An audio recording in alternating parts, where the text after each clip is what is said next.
Assalamualaikum warahmatullahi wabarakatuh. Perkenalkan, nama saya Rifki Alpareja dan NPM 230310220049. Saya merupakan mahasiswa dari jurusan Perikanan Universitas Pajajaran, Kampus Pangandaran.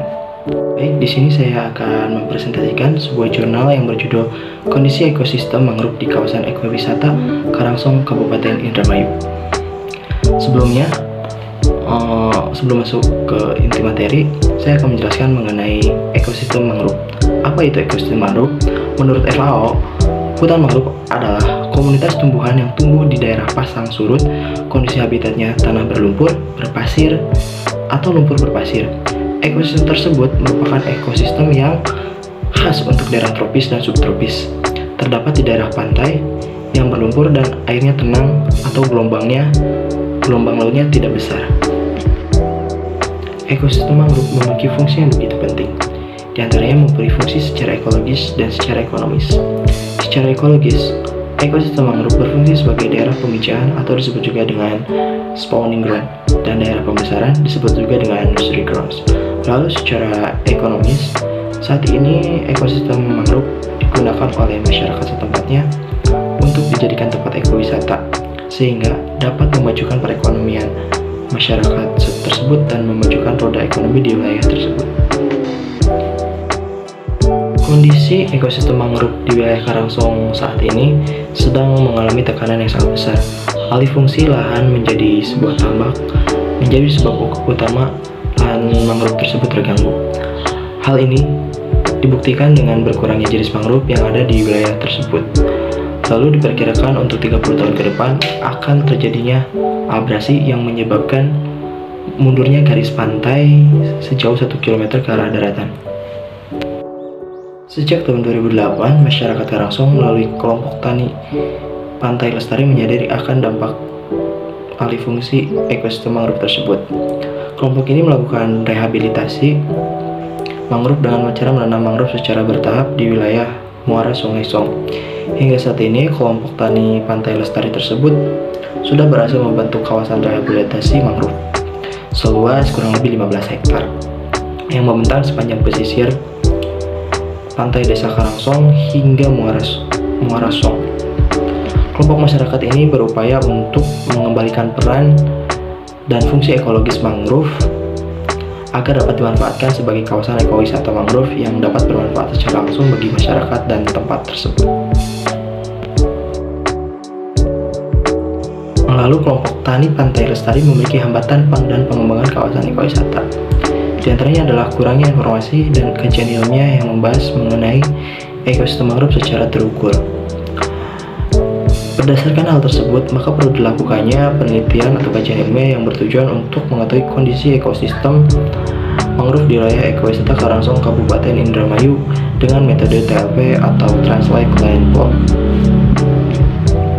Penelitian dilakukan di kawasan ekowisata mangrove Karangsong, Kabupaten Indramayu, Jawa Barat pada bulan Agustus 2018. Lokasi pengambilan data dibagi menjadi 3 stasiun berdasarkan waktu rehabilitasi dan keterwakilan wilayah pada ekosistem ekowisata mangrove Karangsong. Stasiun 1 merupakan lokasi tahap 1 rehabilitasi dan berada pada wilayah paling timur serta berbatasan dengan Muara Song.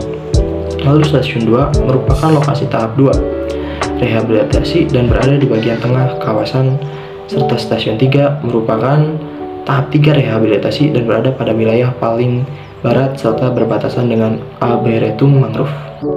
Jenis mangrove yang ditemukan di kawasan Karangsong tersebut ada 2 jenis. Yang pertama yaitu Avicennia marina dan Rhizophora mucronata.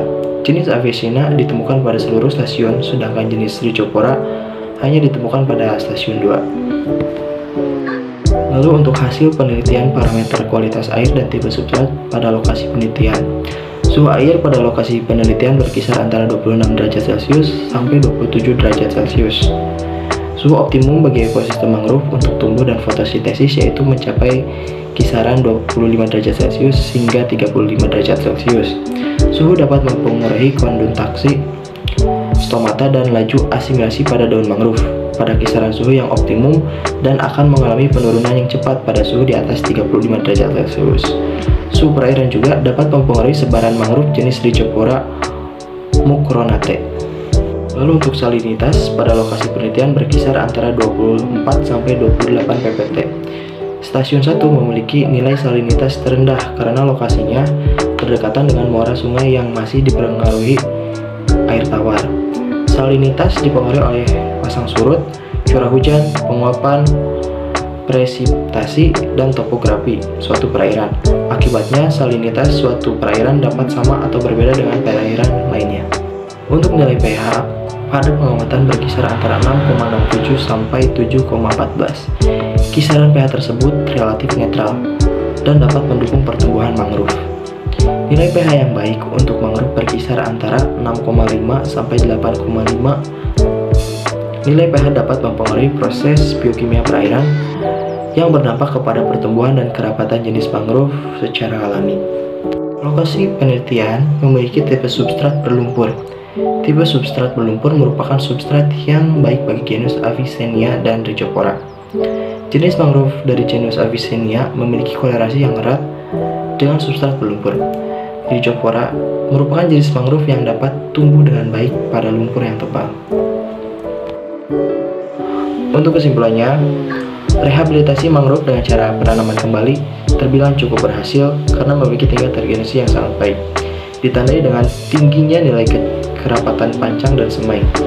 Jenis Avicennia merina merupakan jenis yang paling berperan dalam ekosistem tersebut. Hal ini digambarkan dengan nilai INP yang sempurna, ditambah kondisi kualitas perairan dan substrat dalam kategori baik dan mendukung untuk pertumbuhan mangrove tersebut. Mungkin cukup sekian presentasi dari saya. Mohon maaf jika ada kekurangan, karena kesempurnaan itu ada di saat aku dan kamu masih bersama. Saya akhiri, wabillahi taufiq wal hidayah. Wassalamualaikum warahmatullahi wabarakatuh.